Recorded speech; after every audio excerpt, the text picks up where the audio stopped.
Hey guys, this is Arif Mohammad. Welcome back to my channel AK sir chemistry.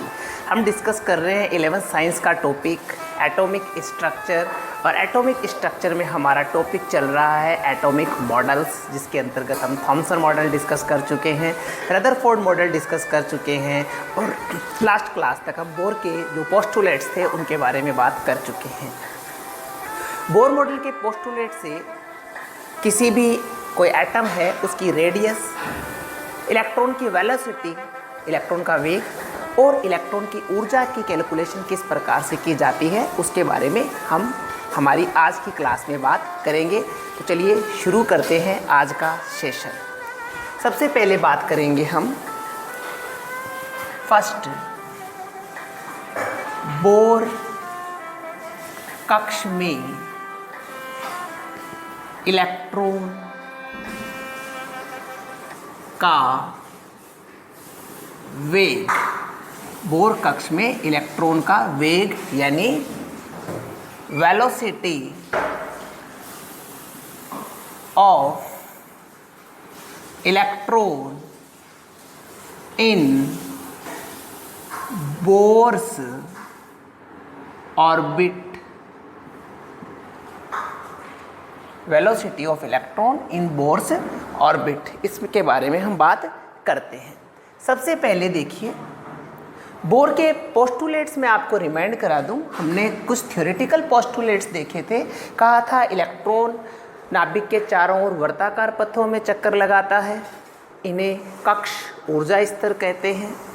कक्षों को कैसे show करते हैं नाभिक के अकॉर्डिंग? पहला जो कक्ष है उसको K या 1 नंबर कक्ष बोल दिया, दूसरा जो कक्ष है उसको L या 2 नंबर कक्ष बोल देते हैं, फिर K, L, M, N इस प्रकार से डिनोट किया जाता है। इसके अलावा बोर ने कहा था कि इलेक्ट्रॉन के लिए जो ऊर्जा स्तर, जिस एनर्जी लेवल में इलेक्ट्रॉन रिवॉल्व कर रहा है, घूम रहा है, उसकी एनर्जी फिक्स है।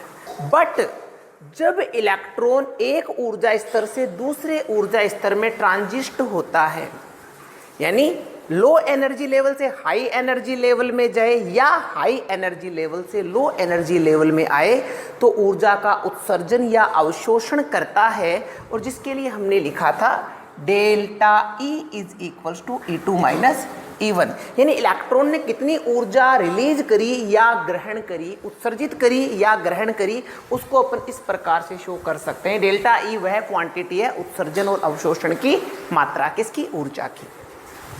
इसके अलावा इलेक्ट्रॉन के लिए कौन सा ऊर्जा स्तर संभव है? वह ऊर्जा स्तर संभव था जिनमें इलेक्ट्रॉन का कोणीय संवेग NH/2π हो। This is also a mathematical concept. Next इन्होंने बोला था कि इलेक्ट्रॉन जब एक कक्ष में घूम रहा है तो उस पर नाभिक के साथ लगने वाला इलेक्ट्रोस्टैटिक फोर्स, जिसे अपन अभिकेंद्रीय बल बोलते हैं, और उसकी गति के कारण लगने वाला सेंट्रीपिटल फोर्स, जिसे हम अपकेंद्रीय बल कहते हैं, दोनों का मान समान होता है। यानी हमने लिखा था mv² upon r is equals to ZE² upon R²। ये 3 फैक्टर्स हमें याद रखने हैं। इन्हीं से अपने को जो यहाँ पे कैलकुलेशन है उसमें हेल्प मिलने वाली है। तो सबसे पहले देखिएगा, हम यहाँ पे लिखते हैं कोणीय संवेग से रिलेटेड जो हमें फैक्टर दिया गया था, mvr, इक्वेशन दी गई थी mvr is equals to NH/2π। mvr is equals to NH/2π। तो यहाँ पे देखिए r इज इक्वल्स टू क्या लिख सकते हैं? r को हम यहाँ रख लें, mv को उधर ले जाएं तो क्या लिख देंगे? NH/2π mv।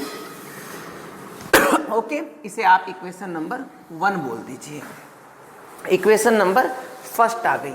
अब अपन यहाँ पे सेकंड पोस्टुलेट लिख देते हैं। सेकंड पोस्टुलेट क्या था? mv² अभिकेंद्रीय बल और अपकेंद्रीय बल से रिलेटेड, क्योंकि अपकेंद्रीय बल किसके बराबर होता है? अभिकेंद्रीय बल के बराबर होता है। ठीक बात है। ओके, यहाँ पे इस R² से ये R से R² कट गया। Okay, mv² is equals to ZE²। ठीक बात है। अब देखिए r की वैल्यू हमने यहाँ पे कैलकुलेट कर रखी है, तो क्या हम ये r की वैल्यू यहाँ पुट कर सकते हैं? ठीक है, तो लिख देते हैं r का मान समीकरण 1 से रखने पर, ये जो r की वैल्यू यहाँ पे अपन ने कैलकुलेट करी है, इस वैल्यू को यहाँ पे पुट कर देते हैं। तो क्या लिखेंगे? mv² is equals to ZE² upon r की वैल्यू क्या आई है? NH multiplied by 2πmv। ठीक है, ओके। अभी देखिएगा इस स्क्वायर से v कट जाएगा, हमें क्या कैलकुलेट करना है? वेग कैलकुलेट करना है, यानी v कैलकुलेट करना है। तो देखिए v स्क्वायर से v कट गया, क्या m से m कट जाएगा? बिल्कुल कट जाएगा। तो क्या लिख सकते हैं? v इज इक्वल्स टू 2π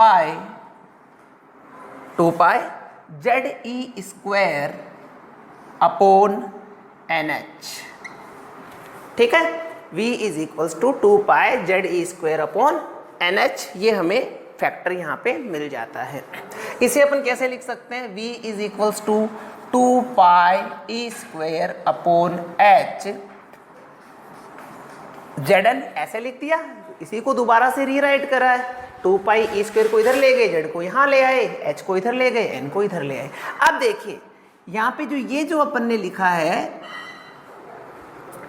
ये पूरा का पूरा कांस्टेंट है। 2 कांस्टेंट है, पाई कांस्टेंट है, 22/7 22/7, E इलेक्ट्रॉन का आवेश कांस्टेंट है, H प्लैंक कांस्टेंट, ये भी फिक्स है, यानी इन सब का मान फिक्स है, इन सब का मान कांस्टेंट है।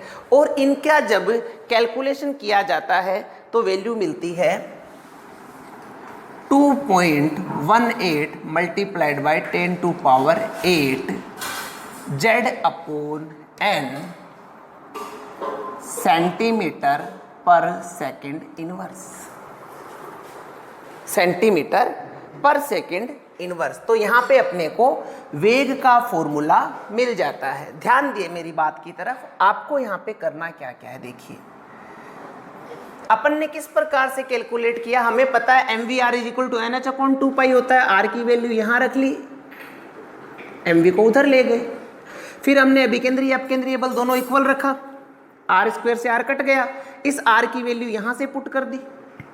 ठीक है, अब जो कट रहे थे काट दिया, फिर हमें ये वाला व्यंजक मिला वेग के लिए, जो आपको याद रखना है, v is equals to 2π ZE² upon NH। ठीक है, अब इसमें से ये जो कांस्टेंट वैल्यू है इसको अलग कर लिया हमने, और इस कांस्टेंट वैल्यू का मान कितना है? 2.18 मल्टीप्लाइड बाय 10⁸। ठीक है, सेंटीमीटर सेकंड स्क्वायर। Z क्या है? What is Z and what is N? यहाँ पे देखिए मैं एक एक चीज आपको बता देता हूँ। 2 क्या है? Mathematical digit. पाई क्या है? 22/7।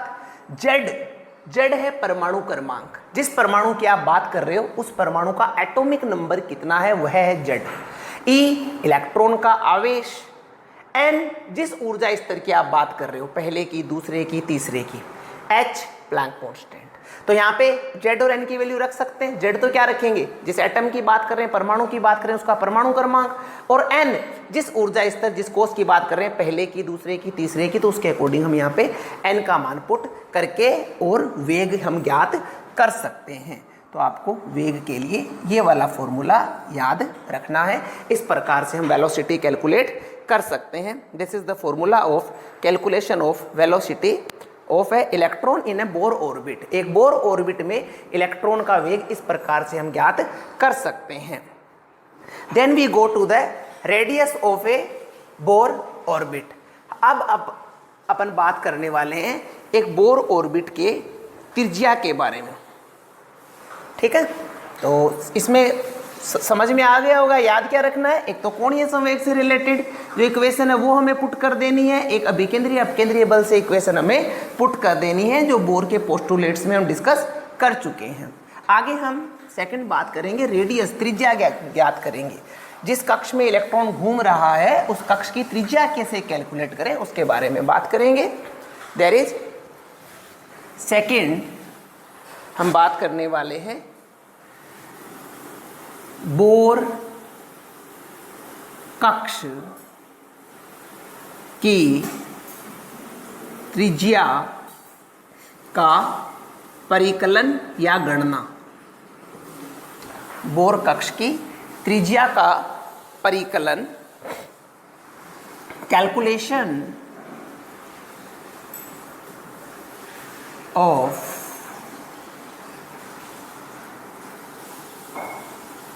Radius of bourse orbit. Bore कक्ष की त्रिज्या की गणना, परिकलन डेराइव करने वाले हैं, कहने का मतलब ये है। अगेन देखिए यहाँ पे सबसे पहले आपने जो v कैलकुलेट करा है वो लिख दीजिए, क्योंकि v इज इक्वल्स टू, आपने अभी अभी कैलकुलेट करा है, आपने लिखा था 2 pi ZE square upon NH। अभी कैलकुलेट करा था अपन ने वेग, उस वेग को यहाँ पे लिख दिया, v is equals to 2 pi ZE square upon NH। ठीक है, अभी देखिए क्योंकि MVR is equals to NH upon 2 pi, MVR is equals to NH upon 2 pi, तो R बराबर क्या लिख देंगे, MV को उधर ले जाएं, NH अपॉन 2 पाई 1 अपॉन MV। MV यहाँ पे मल्टीप्लाई में तो इधर जाएगा, कहाँ चला जाएगा, डिवाइड में चला जाएगा। ओके, इसे कह दीजिए इक्वेशन नंबर 1।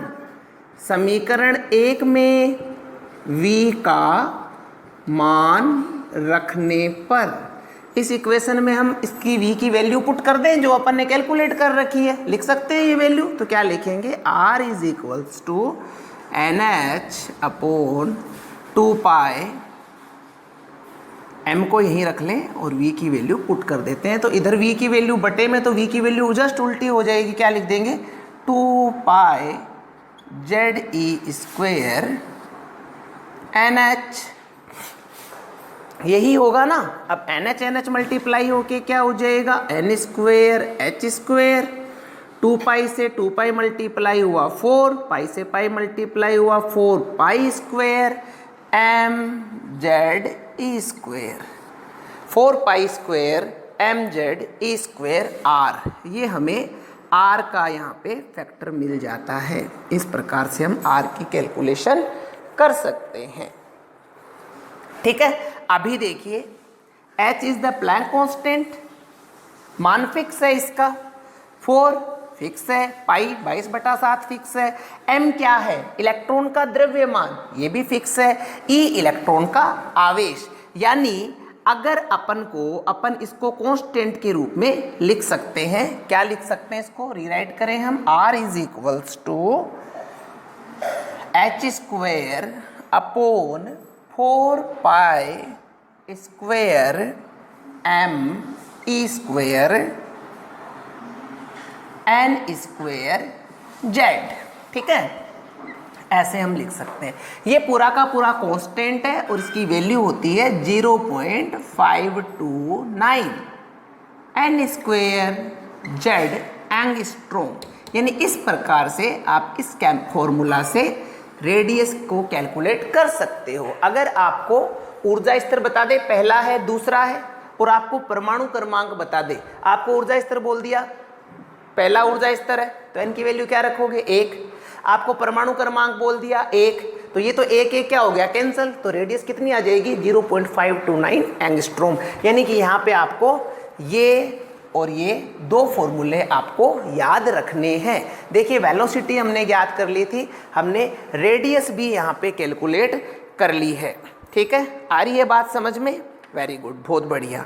इसके बाद में हम बात करेंगे, देखिए इसमें कुछ भी कॉम्प्लिकेटेड नहीं है, सिंपल सा आपने फॉर्मूला काम में लिया है। बस आपको करना क्या होता है, आपको ये आपका पोस्टुलेट लिखना है, v आपने पहले से कैलकुलेट कर रखा है, v की वैल्यू आपने पुट करी, सिंपल मैथमेटिक लगाई। इन पे आपको बिल्कुल नहीं जाना कि इतने लंबे चौड़े सूत्र आ रहे तो क्या होगा, ध्यान रखिएगा। h प्लांक कांस्टेंट है जिसका मान होता है 6.626 गुणा 10⁻⁻34 जूल गुणा सेकंड। 4 पाई जानते हैं, m इलेक्ट्रॉन का द्रव्यमान निश्चित होता है, ई इलेक्ट्रॉन का आवेश ये भी निश्चित होता है। इस प्रकार से हमें R का ये मान हमें प्राप्त हो जाता है। आगे हम बात करने वाले हैं इलेक्ट्रॉन की ऊर्जा के बारे में। थर्ड जो हम डिस्कस करेंगे वह है इलेक्ट्रॉन की ऊर्जा। ऊर्जा क्या रहेगी इसके बारे में बात करते हैं। ठीक है। थर्ड, किसी बोर कक्ष में इलेक्ट्रॉन की ऊर्जा का परिकलन। किसी बोर कक्ष में इलेक्ट्रॉन की ऊर्जा का परिकलन कैसे करेंगे देखिएगा। इलेक्ट्रॉन की ऊर्जा का परिकलन। ठीक है, ओके। अब देखिए, energy of electron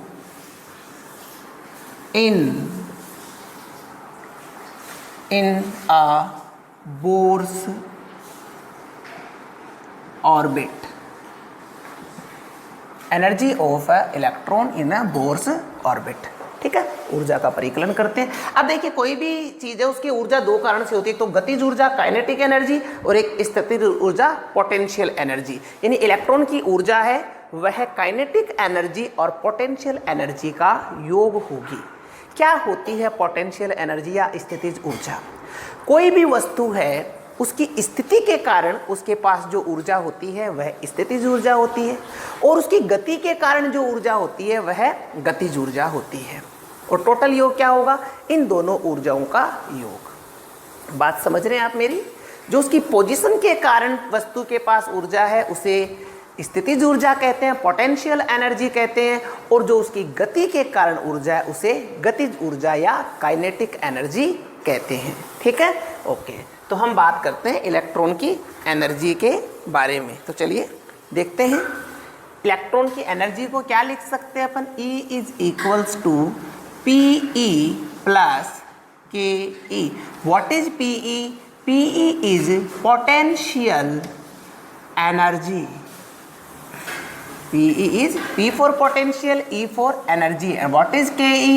K for kinetic, E for energy, kinetic energy। ठीक है, अब देखिएगा, पोटेंशियल एनर्जी होती है ZE² अपॉन R। Z परमाणु क्रमांक, E इलेक्ट्रॉन का आवेश, R रेडियस। ठीक है, और माइनस में होती है, नेगेटिव में। और जो काइनेटिक एनर्जी है दैट इज 1/2 mv²। 1/2 mv²। अब आप ध्यान दें मेरी बात की तरफ, जो मैं आपको कहना चाहता हूं। देखिएगा, हमने लिखा था mv² R is equals to ZE² upon R²। Bohr के लिए हमने अभिकेंद्रीय बल और अपकेंद्रीय बल दोनों इक्वल बताए थे। R से ये R कट गया था, तो mv² को हम क्या बोल सकते हैं? ZE² upon R। हमने mv² बराबर क्या बोल दिया? ZE² upon R। तो देखिए, क्या इस mv² की जगह अपन ZE² अपॉन R लिख सकते हैं? बिल्कुल लिख सकते हैं। अतः या लिख दें mv² का मान रखने पर क्या लिख देंगे? E is equals to ZE² upon R plus 1/2 negative, that is the negative value, 1/2 ZE² upon R। ठीक है, अभी देखिए ये ZE²/R कितना है? 1 है। ये कितना है? आधा है। ये 1 है, ये आधा है। 1 में से आधा गया, कितना बचा? आधा। 1 किसका है? नेगेटिव का है। आधा किसका है? पॉजिटिव का है। रिजल्ट क्या बचेगा? आधा नेगेटिव। तो हम क्या लिख दें? E is equals to -1/2 ZE² upon R। ये आ गई हमारे पास में एनर्जी की वैल्यू। ठीक है, अब देखिए यहाँ पे क्या है? R, और R हमने अभी कैलकुलेट करा था। तो क्या यहाँ पे हम R की वैल्यू पुट कर सकते हैं? बिल्कुल कर सकते हैं। क्या लिख देंगे? E is equals to -1/2 ZE²। क्या लिखेंगे? n² H square multiplied by 4 pi square M Z E square. ठीक है, ये हमने यहाँ पे आर की वैल्यू पुट कर दी। ठीक है, अभी देखिएगा क्या इस 2 से ये 4 कट जाएगा 2 टाइम्स। ओके, ठीक है, अभी देखिए E is equals to minus 2 pi square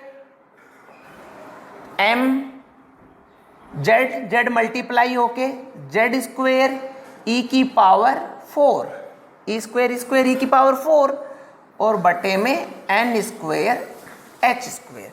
ये हमने यहाँ पे ई कैलकुलेट कर लिया, minus 2 pi square M Z e की power 4 Z square upon N square h square.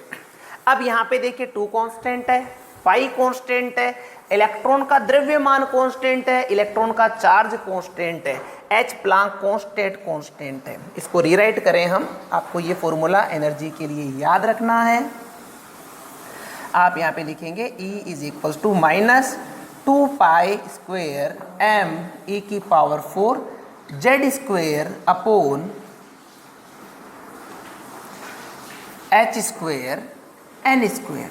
ये जो पूरा का पूरा कांस्टेंट है, इसकी जब आप वैल्यू पुट करेंगे तो आपको वैल्यू मिलेगी जो जनरली हम यूज करते हैं। सिंप्लीफाई से शुरू करेंगे, आगे इसकी अहेड हम बाद में बात करते जाएंगे। तो अभी के लिए आपको जो फॉर्मूला याद रखना है that is 13.6 Z square upon N square electron volt.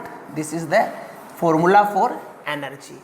इस प्रकार से आप यहाँ पे एनर्जी को कैलकुलेट कर सकते हैं। ठीक है, ओके, आ रही है बात समझ में? वेरी गुड, बहुत बढ़िया। तो यहाँ पे देखिए आप सबसे पहले क्या करेंगे, energy is equals to potential energy plus kinetic energy. Potential energy की वैल्यू आपने पुट करी minus Z square upon r, और काइनेटिक एनर्जी आपने लिख दी plus 1/2 m v square. M v square की वैल्यू आपने पोस्टुलेट से पुट करी यहाँ पे, तो क्या लिख दिया जेड स्क्वेयर अपॉन आर। ठीक है, आर की वैल्यू हमने कैलकुलेट करी है अभी, तो आर की वैल्यू हम यहाँ पे पुट कर देते हैं। ये हमारे पास फॉर्मूला आ गया। हमसे कहे कि जेड का है परमाणु क्रमांक, हमें किसी भी परमाणु का परमाणु क्रमांक बता दे और उसका ऊर्जा स्तर बता दे, तो हम यहाँ पे एनर्जी को कैलकुलेट कर सकते हैं। तो देखिएगा सबसे पहले अपन ने वेग कैलकुलेट किया। वेग के लिए जो आपको फॉर्मूला याद रखना है वह याद रखना है v is equals to 2.18 multiplied by 10 to power 8। लिख देता हूं मैं यहाँ पे, v इज इक्वल्स टू क्या लिखेंगे 2.18 multiplied by 10 to power 8 Z upon N centimetre second inverse. Z upon N centimetre second inverse. ये आपको वेग के लिए फॉर्मूला याद रखना है। v is equals to 2.18 multiplied by 10 to power 8 Z upon N centimetre second inverse. E के लिए E is equals to minus 13.6 Z square upon N square electron volt. और इसी प्रकार से आपको रेडियस के लिए भी याद रखना है 0.529 N square upon Z square angstrom. N square upon Z square angstrom. अब देखो याद कैसे रखेंगे, आपको इसमें कंफ्यूज होने की कोई जरूरत है ही नहीं। देखिए यहाँ पे क्या करना है आपको, जब आप एनर्जी की बात कर रहे हैं तो एनर्जी में आप Z square upon N square रखेंगे। वेग की बात करें तो सेम ईयर बट स्क्वेयर यहाँ पे हट जाएगा, जेड अपॉन एन। और रेडियस की जब आप बात करेंगे तो रेडियस में सॉरी यहाँ पे जेड ही आएगा, जेड स्क्वेयर नहीं आएगा। रेडियस में आप क्या लिखेंगे, एन स्क्वेयर अपॉन जेड लिखेंगे। यह आपको ध्यान रखना है। इस प्रकार से इलेक्ट्रॉन का एनर्जी, वेग और रेडियस को आप कैलकुलेट कर सकते हैं। फिर से देखिएगा क्या क्या आपने करना है ध्यान से। 3 फॉर्मूलाज जो हमें याद करने हैं कहीं पे भी वेग ज्ञात करने के लिए। देखिए सबसे पहले अपन वेग ज्ञात करते हैं। वेग के लिए फॉर्मूला होगा 2.18 multiplied by 10 to power 8 Z upon N centimetre second inverse. वेग के लिए Z अपॉन n। Z क्या है? परमाणु क्रमांक, n है ऊर्जा स्तर जिसकी बात करें, पहला दूसरा तीसरा जो भी हमें गिवन होगा, अपन ये न्यूमेरिकल पोर्शन में बात करेंगे, ठीक है। फिर हमने याद करी R। R क्या लिखेंगे? 0.529 n square upon Z angstrom. कि आप रेडियस यहाँ पे इसकी बता देंगे n स्क्वायर अपॉन Z, ठीक है। और फिर एटलीस्ट आपको एनर्जी बतानी है, तो मैं आपको ये कह रहा हूँ एनर्जी आप सबसे पहले याद करिए। एनर्जी आप फर्स्ट नंबर पे याद करिए और क्या लिखेंगे? E is equal to -13.6 multiplied by Z square upon n square. याद कैसे रखेंगे? वेग और एनर्जी में Z और n ही है, पर एनर्जी में तो क्या होगा? दोनों स्क्वायर होंगे और वेग में स्क्वायर नहीं होगा। एनर्जी में क्या होंगे? स्क्वायर होंगे, वेग में स्क्वायर नहीं होगा। ये मैथमेटिकल डिजिट आपको याद रखनी है, क्योंकि ईच टाइम आप कैलकुलेट करके फॉर्मूला नहीं बनाएंगे। ये अपना फॉर्मूला है, चाल बराबर दूरी बटा समय, ठीक है ना। उसी प्रकार से इस फॉर्मूले को हमें याद रखना है। और फिर रेडियस में आप क्या करेंगे? रेडियस में आप करेंगे इसी को उल्टा। जो वेग में आपने Z अपॉन n लिखा है ना, इसी को आप उल्टा कर देंगे, n अपॉन Z कर देंगे, बट थोड़ा सा स्क्वायर भी लगा देंगे। ऊपर वाले पे क्या लगा देंगे? स्क्वायर भी लगा देंगे। वेग में क्या रखेंगे? Z upon n। एनर्जी में क्या कर देंगे? Z square upon n square. और रेडियस में क्या करेंगे? ऑपोजिट कर देंगे, यानी जहां Z अभी ऊपर रख रहे थे n को ऊपर रख देंगे, n बटा Z। पर इतने पे ही मत छोड़ना, n के स्क्वायर भी लगा देना, ठीक है। और ये मैथमेटिकल डिजिट्स आपको याद करनी है, इजीली याद हो जाएंगी। तो स्टूडेंट्स, इस क्लास में इतना ही, मिलेंगे अगली क्लास में। पढ़ते रहिए, रिपीट करते रहिए। एक चीज़ आपको मैं बता दूं, कुछ भी हार्ड नहीं होता है, सिर्फ हमारी मेंटेलिटी हार्ड होती है। अगर आप एक चीज़ को 2 से 3 बार रिवाइज कर देते हैं तो मेरा विश्वास मानिए आपके वो चीज़ पक्का तैयार हो जाएगी। Maximum repeating gives you fruitful result ever. कुछ भी हार्ड नहीं है। रसायन विज्ञान, केमिस्ट्री में मैं आपको विश्वास दिलाता हूँ, आप मेरे साथ बने रहिए, एक एक चीज़ आपकी फिंगर टिप्स पे करवा दूंगा। पढ़ते रहिए। Wish you all the best. Thank you very much.